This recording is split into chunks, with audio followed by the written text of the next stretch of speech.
نحمده ونصلي على رسوله الكريم أما بعد فأعوذ بالله من الشيطان الرجيم بسم الله الرحمن الرحيم هل ينظرون إلا الساعة أن تأتيهم بغتة فقد جاء أشراطها فأنى لهم إذا جاءتهم ذكراهم۔ محترم حضرات، حدیث شریف میں آیا ہے لا تقوم الساعة حتى لا يحج البيت، کہ قیامت سے پہلے بیت اللہ کا حج ختم ہو جائے گا، یعنی لوگ حج کرنا چاہیں گے لیکن کر نہ سکیں گے۔ یہ آپ نے فرمایا، جس کا حاصل یہ ہے کہ قیامت سے پہلے یہ بات ظاہر ہوگی کہ بیت اللہ کا حج کرنا چاہیں گے مسلمان لیکن قادر نہ ہوں گے، کر نہ سکیں گے۔ چنانچہ یہ علامت گزر چکی۔ مسلمانوں کی تاریخ کو اٹھا کر دیکھیے، اس کا ذکر آپ کو جا بجا ملے گا، اور پھر میں وہی شکوہ کروں گا کہ ہم انگلستان کی اور امریکہ کی تاریخ کی ایک ایک جزی سے واقف ہیں، حالانکہ ہمارا ان سے کوئی تعلق نہیں، نہ مذہبی تعلق کوئی ان سے ہے اور نہ ان سے کوئی نسلی تعلق ہے، نہ کوئی ان سے رشتہ داری ہے۔ وہ کالے ہیں، وہ گورے ہیں، ہم گورے نہیں۔ وہ جس انداز میں رہتے ہیں ہمارا انداز اس سے بدلا ہوا ہے، لیکن مسلمان بچوں کے دلوں میں ان کی عظمت پیدا کرنے کے لیے کافروں کی عظمت، دشمنان اسلام کی عظمت، اسلام کی بیخ کنی کرنے والوں کی عظمت پیدا کرنے کے لیے ہمارے یہاں کے ان جغادریوں نے کہ جو تعلیمی منصوبے بناتے ہیں ان کی تاریخ کو داخل کر دیا۔ اسلامی تاریخ جو حضور اکرم صلی اللہ علیہ وسلم سے متعلق ہے یا صحابہ کرام سے متعلق ہے وہ تھوڑی سی داخل کی ہے اور باقی اس کے بعد جو تاریخ مسلمانوں کی اور اسلام کی اس سے کوئی انتہا بحث نہیں۔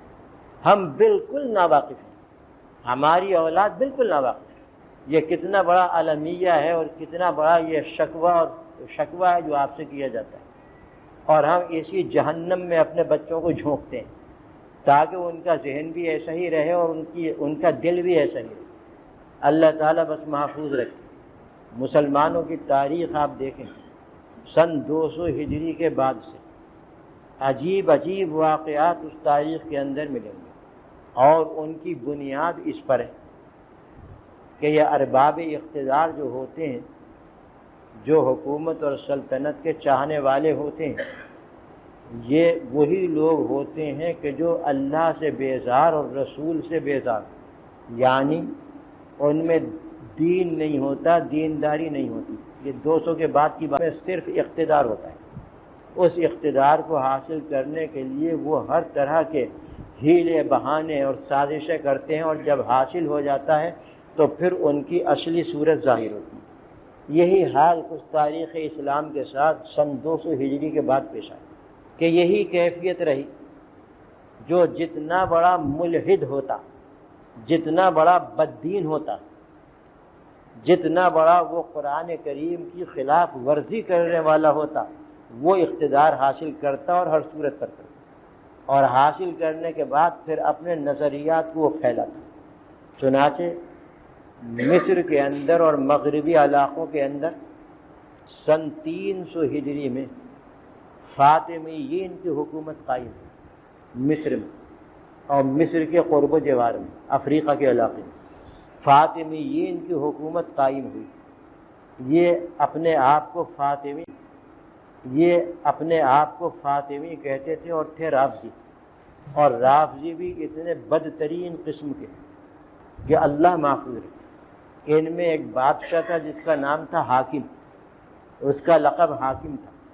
اس کی حرکتیں بڑی عجیب و غریب تاریخ کے اندر لکھی، حتیٰ کہ اس نے خدائی کا دعویٰ کر دیا۔ اب بتائیے، جو شخص ایسا کر سکتا ہے کہ خدائی کا دعویٰ کر دے، وہ مسلمانوں کا بادشاہ بنا ہوا، اور اس نے اسلام کی بیخ کنی میں بڑی تدبیر کے ساتھ، اسلام کی بیخ کنی میں اس نے پوری محنت، سینکڑوں علماء کو، فقہا کو، محدثین کو، صوفیاء کو اور اولیاء اللہ کو قتل کر دیا۔ اس نے اپنے آپ کو خدائی کا دعویٰ کرنے کے بعد جو اس کے حاشیہ بردار تھے ان سے اس نے کہا کہ جب میں آیا کروں تمہارے سامنے تو تم مجھے کہا کرو یا احد یا واحد، تو تم مجھے کہا کرو یا احد یا واحد یا صمد، یہ سب اللہ کے نام۔ چنانچہ وہ کاسلیس جن کو مال وہ دیا کرتا تھا، ان کا طریقہ یہی تھا کہ جب وہ دربار میں داخل ہوتا تو وہ فوراً کھڑے ہو جاتے اور رکوع کی شکل میں کرتے، رکوع کی شکل میں آ کر کہتے یا احد یا واحد یا صمد، اور وہ خوش ہوتا اور نوازتا تھا انہیں مال دے کر۔ یہ فاطمیین تھے۔ بتائیے ایسے بددین اور ایسے ملحد جو خدائی کا دعویٰ کریں ان کی حکومت، اور یہ حکومت انہوں نے سازشوں سے حاصل کی، اس لیے کہ یہ قوم سازش میں یہودیوں کی طرح ہے، یہودیوں کی طرح یہ سازشیں کرتی ہیں۔ کہنا تو نہ چاہیے لیکن بہرحال تاریخی واقعات ہیں، اس لیے آپ کے سامنے عرض کیے دیتا ہوں، اللہ تعالی ہمیں سب کو محفوظ رکھے۔ سلطنت اسلامیہ کی تباہی 24 مرتبہ ہوئی ہے تاریخ کے میں، جہاں بھی آپ دیکھیں گے کوئی نہ کوئی رافضی نکلے گا۔ کہنے کی تو نہیں ہے یہ بات، لیکن بہرحال آپ کے علم میں لانے کی، یہی حال ان کا بھی تھا، اور مگن تھے وہ اپنی اس حکومت میں۔ 300 سال تک حکومت کی انہوں نے۔ سن 300 ہجری کے شروع میں پہلے عشرے میں ان کی حکومت وہاں پر قائم ہوئی، رفتہ رفتہ وہ مضبوط ہوتی چلی گئی۔ انہوں نے کافروں سے مدد لی، ترک اس زمانے میں کافر تھے، ان ترکوں کو اپنا ملازم رکھا، وہ ترک ان کی خدمت کرتے تھے، ان کی حفاظت کرتے تھے اور پورے طریقے سے وفاداری کا کام کرتے تھے۔ لیکن جب بعض بادشاہوں کو ان ترکوں نے قتل کر دیا تو پھر دوسرے کافروں سے مدد لی۔ حضرات تاریخ پڑھیں اور اپنی قوم کی تاریخ پڑھیں، دوسروں کی تاریخ سے ہمیں کوئی واسطہ نہیں۔ پتہ چل جائے گا آپ کو کہ کئی کار اور سازشی آئے ہیں حکومتوں کے اوپر، اور حکومت کے ذریعے انہوں نے مسلمانوں کا کیا حال کیا۔ وہ اللہ کا فضل و کرم ہے کہ کسی بھی زمانے میں مسلمانوں کے ایمان میں تزلزل نہیں آیا، وہ اپنے ایمان پر قائم ہے۔ بڑی بڑی مصیبتیں جھیلی، بڑے بڑے ظلم برداشت کیے ان کے، لیکن جو اپنے ایمان پر قائم ہے، حتیٰ کہ اس منحوس حکومت سے اور اس نجاست سے مسلمانوں کو، یعنی مصر کو اور ملک شام کو اور یہ افریقہ کے بعض علاقوں کو نجات دی ہے صلاح الدین ایوبی، اس نے نجات دی۔ عادل بادشاہ، آپ واقف ہوں گے، نام تو سنا ہی ہوگا، بہرحال اس کے کارناموں سے تو واقف نہ ہوں گے، نام تو سنا ہے۔ یہ وہ نام ہے کہ جس سے یورپ کی عورتیں اپنے بچوں کو ڈرایا کرتی تھیں، کہ جس سے یورپ کی عورتیں اپنے بچوں کو ڈرایا کرتی تھیں، چھوٹے بچوں کو ڈراتی تھی، کہتی تھی کہ سلطان صلاح الدین آ جائے گا، سو جاؤ، شرارت نہ کرو، سلطان صلاح الدین آ جائے گا۔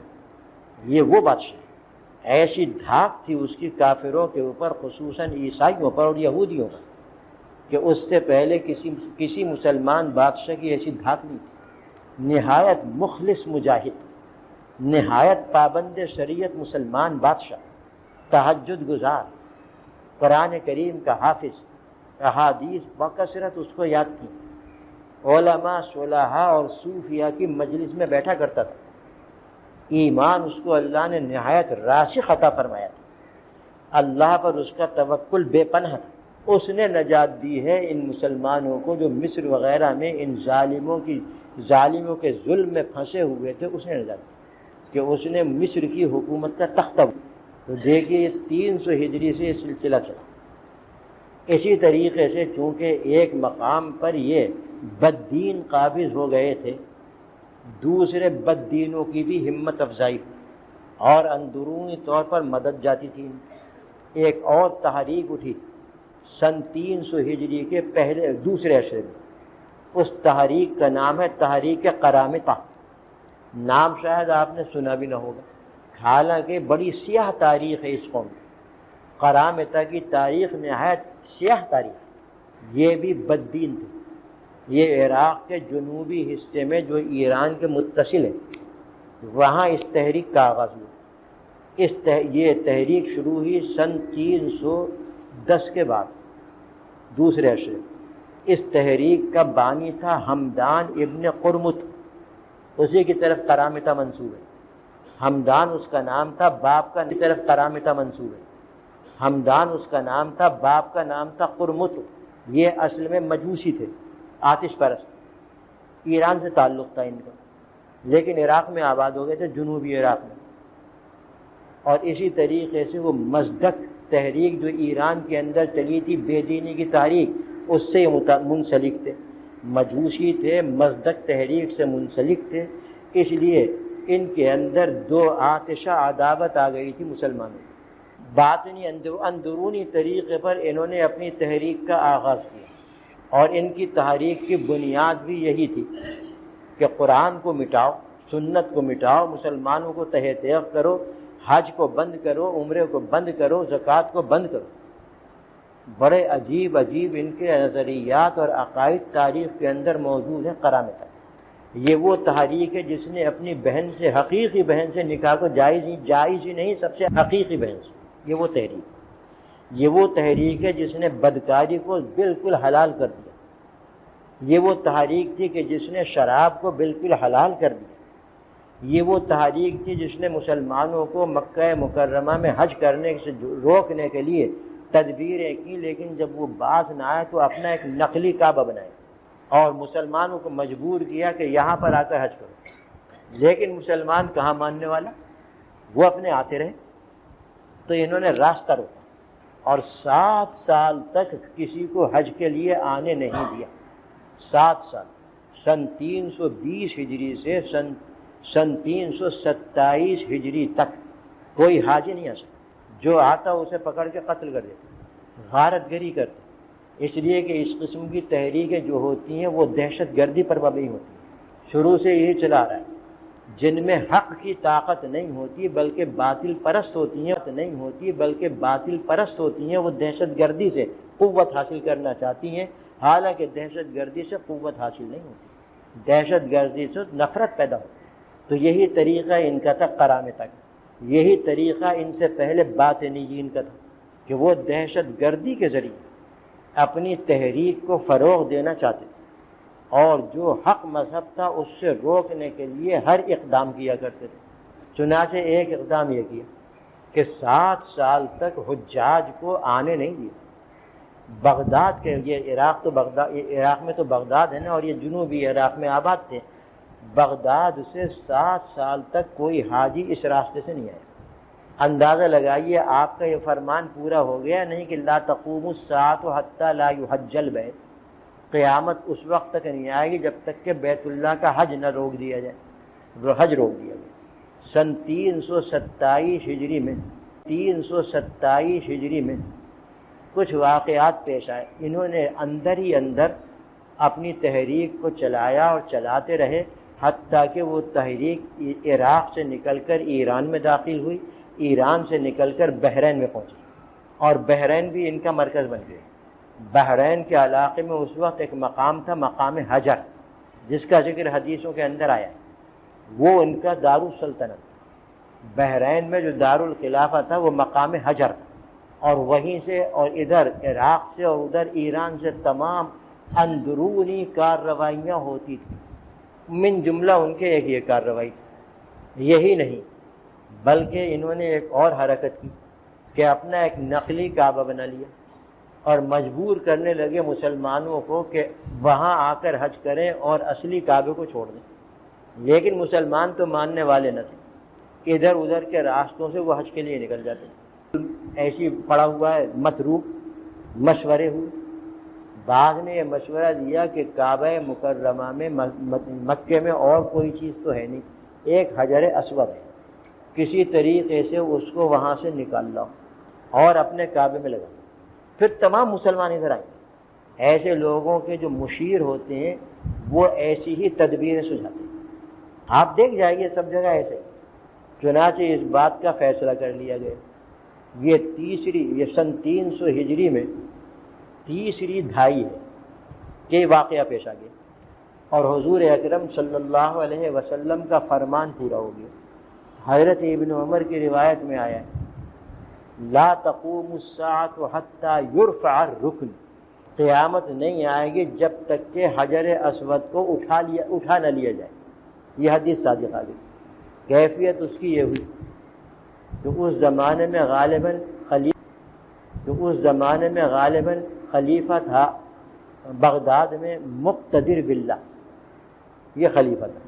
اس نے حجاج کی ایک کثیر جماعت حج کرنے کے لیے روانہ کی اور ان کا ایک امیر الحج مقرر کیا جو ایک سرکاری افسر تھا.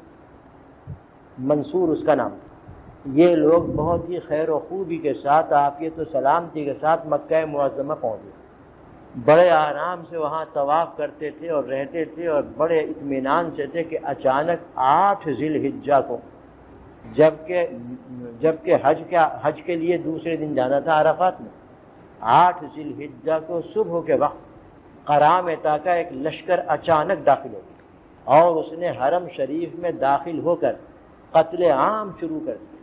جتنے طواف کرنے والے تھے سب کو شہید کر دیا. ارد گرد جو بھاگتے تھے ان کو بھی پکڑ کے شہید کر دیا اور ان تمام شہداء کی لاشوں کو بیر زمزم میں زمزم کے کنویں میں پھینک دیا.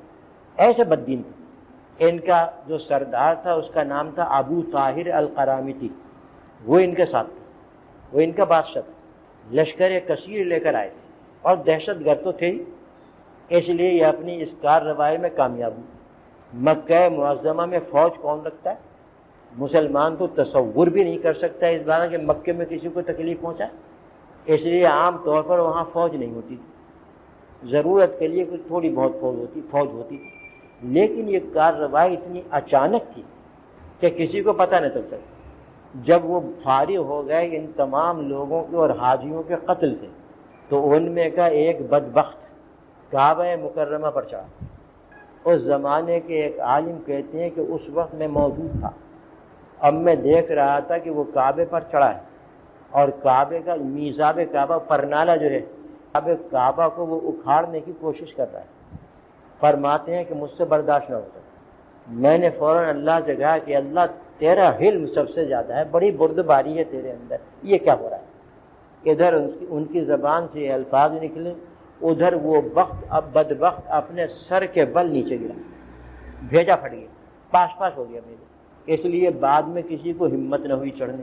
ان میں سے ایک بدبخت اور آگے بڑھا اور اس نے حجر اسود کے اوپر ایک کدال مارا. وہ تو پیوست تھا ستون کے اندر, جس سے وہ ٹوٹ گیا, ورنہ اس سے پہلے ٹوٹا ہوا نہیں تھا. آج تک اس کی شکن نظر آتی ہے. حجر اسود ٹوٹنے کا جو نشان ہے اب تک نظر آتا ہے. وہ ٹوٹ گیا اور پھر اس نے اس کدال سے کھدائی کر کے اسے نکال کر اسے رکھ دیا. کسی میں طاقت نہ تھی کہ وہ اس کو چھڑائے, کیونکہ دہشت گردی سے شریف آدمی ڈرتا ہے. اس لیے کسی میں ہمت نہ تھی کہ چھڑا لے. ان کا جو بادشاہ تھا جس کا نام تھا ابو طاہر, دیکھیے یہ کیسے لوگ تھے. ابو طاہر القرامتی, وہ مسجد حرام کے ممبر پر چڑھا اور اس نے جو کچھ وہاں بکواس کی اس کا صرف ایک جملہ میں بتایا دیتا ہوں, بتائیے کہ وہ کافروں میں بھی کتنا بدترین تھا. کہنے لگا کہ میں اللہ سے ہوں اور اللہ مجھ سے. اللہ تعالیٰ پیدا کرتا ہے مخلوق کو اور میں قتل کرتا ہوں, اسے فنا کرتا ہوں. گویا اللہ کے وجود سے بھی اس نے انکار کیا اور شرک کیا ہے. 11 دن تک یہ لشکر مکہ مکرمہ میں مقیم رہا. حکومت کی حالت شاید پتلی ہوگی, اس لیے کوئی فوج بھی نہ بھیجی جو ان کا مقابلہ کرے. اللہ بہتر جانتا ہے کیا تھی سیاسی صورتحال. 11 دن کے بعد یہ لشکر وہاں سے روانہ ہوا. تعرض کرنے والا اور ان کو چھیڑنے والا نہ, وہ حجر اسود جو جنت کا پتھر ہے, جیسا کہ ترمذی شریف کی روایت میں آیا. آپ صلی اللہ علیہ وسلم نے فرمایا کہ یہ حجر اسود کا جو ہے یہ پتھر, اور اسی طریقے سے مقام ابراہیم جو پتھر ہے, فرمائے دونوں پتھر جنت سے آئے تھے اس دنیا میں, اور جب یہ یہاں آئے تھے تو ان کی اتنی روشنی تھی اور خود یہ ایسے تھے دودھ سے زیادہ سفید بھی, لیکن بنی آدم کی اور انسانوں کے گناہوں نے ان کو سیاہ کر دیا. یہ حدیث شریف میں ترمذی. کہ انسانوں کے اور بنی آدم کے گناہوں نے ان کو سیاہ کر دیا۔ کیا مطلب ہے سیاہ کرنے کا؟ سیاہ کرنے کا مطلب یہ کہ جو بھی عقیدت کے ساتھ اس کو چومتا ہے حجر اسود کو، تو اس کے تمام گناہوں کو وہ اپنے اندر جذب کر لیتا ہے۔ اسے تو پاک کر دیتا ہے لیکن اپنے اندر جذب کر لیتا ہے۔ کروڑوں مسلمانوں نے اور کروڑوں اللہ کے بندوں نے اس کو چوما ہے، اور ان سب کے گناہوں کو یہ جذب کرتا رہا، تو فرمایا کہ گناہوں نے، انسانوں کے گناہوں نے اس کو سیاہ کر دیا۔ آپ کے زمانے میں بھی یہ سیاہ تھا، تو اس سے پہلے ہی یہ سیاہ ہو چکا تھا انسانوں کے گناہوں کی وجہ سے۔ فرمایا کہ اگر ایسا نہ ہوتا تو حجر اسود کی روشنی سے مشرق اور مغرب چمک جاتے۔ یہ اس قدر روشن پتھر تھا۔ بہرحال یہ پتھر انہوں نے لے لیا۔ 11 دن کے بعد مکے سے وہ نکلے اور حجر اسود انہی کے پاس، انہی کے قبضے میں۔ اس حجر اسود کو دیکھیے کیسا اللہ نے ان کے اوپر عذاب نازل کیا۔ اس حجر اسود کو انہوں نے اپنے دارالحکومت یعنی حجر لے جانے کے لیے اونٹ پر رکھا۔ بڑا قوی، بڑا ہیکل اونٹ تھا، بار برداری میں ماہر، لیکن وہ جب اس کو رکھا تھوڑی دور چلا اور وہ مر گیا۔ پھر دوسرے اونٹ پر رکھا، وہ بھی ایسا ہی تھا، وہ بھی مر گیا۔ حجر تک پہنچنے میں 40 اونٹ مر گئے۔ یہ ان کے اوپر عذاب آیا۔ کعبہ مکرمہ حجر اسود سے خالی، حجر اسود ان ظالموں کے قبضے میں۔ چنانچہ یہ لے گئے اور اپنے نقلی کعبے میں اسے نصب کیا اور دعوت عام دی، اعلان عام کیا کہ حجر اسود اب یہاں پر ہے، آ کر حج کرو۔ لیکن مسلمان کوئی بھی نہ گئے۔ 22 سال تک انہوں نے انتظار کیا۔ اس عرصے میں ایسا معلوم ہوتا ہے کہ عباسی حکومت بہت کمزور ہو چکی تھی۔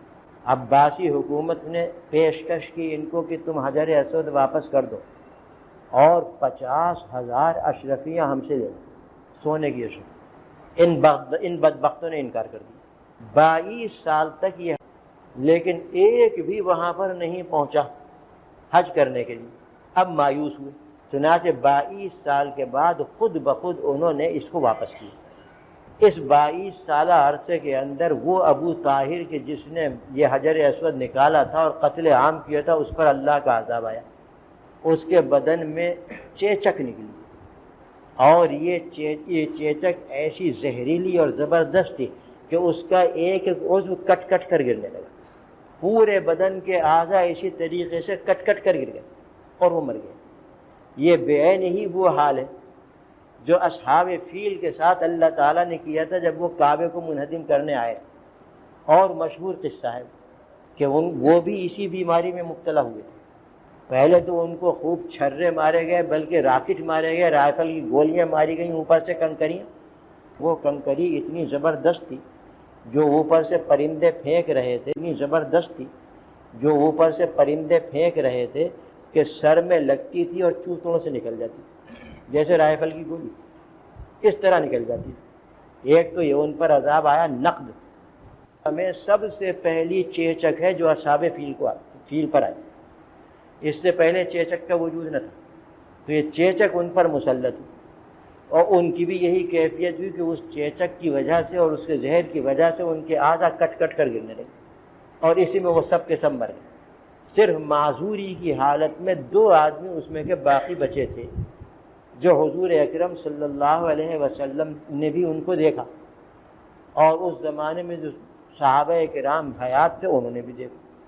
تو یہ عذاب اس کے اوپر بھی آیا۔ ابو طاہر القرامطی اطلاع کر دی عباسی حکومت کو کہ ہم پتھر حجر اسود واپس کر رہے ہیں، اسے وصول کر دو۔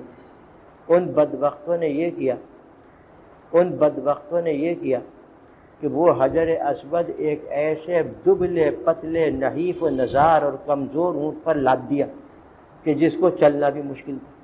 مقصود یہ تھا کہ یہ کہیں راستے میں مرا جائے گا اور حجر اسود ضائع ہو جائے گا، لیکن اللہ کی قدرت کہ وہ کمزور اونٹ ایک دم طاقتور ہو گیا اور موٹا ہو گیا، اور وہی ایک اونٹ اس حجر اسود کو لے کر آیا کہ جس کو لے جانے میں 40 اونٹ مر گئے تھے۔ یہاں حکومت عباسیہ نے اہتمام کیا، اس پتھر کو وصول کیا، حجر اسود کو وصول کیا بڑے احترام کے ساتھ اور بہت ہی اللہ تعالیٰ سے استغفار اور اپنی غلطیوں اور اپنی کمزوریوں کو اللہ کے سامنے بیان کرتے ہوئے اسے وصول کیا اور پھر اس کو اس کی جگہ پر لگا دیا۔ حدیث کی یہ دونوں باتیں سامنے آ گئی، اور یہ سن 300 ہجری کی پہلی 3 دہائی کہ ادھر فاطمیین نے اودھم مچا رکھا تھا اور مسلمانوں کی زندگی تنگ کر رکھی تھی، اور ادھر قرامتاً۔ لہذا آپ کا یہ فرمان کہ علامات قیامت میں سے یہ بھی ہے، بالکل صادق آ گیا، تاریخ کے اندر موجود ہے۔ علامات قیامت میں سے یہ بھی ہے کہ حج سے روکا جائے گا، چنانچہ 7 سال تک تو ایجی بدبخت قوم نے روکا، اور اس کے علاوہ ہی رکتے رہے۔ اور اسی طریقے سے یہ حجر اسود کے بارے میں فرمایا تھا کہ قیامت کی علامتوں میں سے یہ بھی ہے کہ حجر اسود یہاں سے ہٹا لیا جائے گا، چنانچہ وہ ہٹا لیا گیا۔ 22 سال تک کعبہ محروم رہا۔ اللہ تعالی ہمیں محفوظ رکھیں اس سے۔ ایک اور علامت بھی آئی، میں آپ حضرات کو ذرا بتا دوں، اور وہ ہے کہ جو ہم سے بہت پہلے ظاہر ہو چکی، کہ آپ صلی اللہ علیہ وسلم نے فرمایا، میں کر کے بتا رہا ہوں، کہ قیامت اس وقت تک نہیں آئے گی جب تک ایک ایسا ستارہ جس کی بڑی لمبی دم ہوگی ظاہر نہ ہو جائے، جسے ہم دمدار ستارہ کہتے ہیں۔ دمدار ستارہ جب تک ظاہر نہ ہو اس وقت تک قیامت نہیں آئے گی۔ گویا یہ دمدار ستارہ بھی قیامت کی علامتوں میں سے۔ ہم نے تو سائنس پڑھ کر اور فلکیات پڑھ کر ان تمام چیزوں سے عبرت حاصل کرنا چھوڑ دی، اس لیے کہ سائنس نے اور فلکیات نے اس کے اسباب بتائیں کہ اس طریقے سے دم بن جاتی ہے، سورج کی روشنی ایسی پڑتی ہے تو لمبی ہو جاتی ہے، دم بن جاتی ہے، اور کیا کیا اسباب وہ آپ حضرات مجھ سے زیادہ جانتے ہیں، اور یہ فلکیات اور سائنس کے طالب علم تو اس کے اندر ماہر ہیں۔ حقیقت یہ ہے کہ یہ تمام چیزیں اللہ تعالیٰ عبرت کے لیے ظاہر فرماتا ہے۔ خلاف معمول کوئی بات اگر دنیا میں واقع ہو تو اس سے عبرت حاصل کرنا چاہیے، زلزلے سے عبرت حاصل کرنا چاہیے، لیکن سائنس نے ہمارے ایمان کو یہاں پر بھی کمزور کر دیا، کہ اس کی وجہ یہ ہے، زلزلے کی وجہ یہ ہے کہ کوہ آتش فشاں اور اس کا مادہ زمین کے اندر ہے، وہ باہر نکلنے کے لیے بے چین ہوتا ہے، تو اس سے زمین میں حرکت پیدا ہو جاتی ہے، زلزلہ آ جاتا ہے، وغیرہ وغیرہ اور بھی بہت سے۔ لیکن آپ خود غور کر کے بتائیے کہ زلزلے سے عبرت حاصل کرنا چاہیے یا نہیں؟ اور لیکن اس سائنس نے ہمیں بالکل اس عبرت کے راستے سے ہٹا دیا۔ ایسے ہی دمدار ستارہ، اور ایسے ہی سورج کا گرہن، چاند کا گرہن، یہ تمام وہ چیزیں ہیں کہ جو عبرت کے لیے اللہ تعالیٰ ظاہر فرماتا ہے۔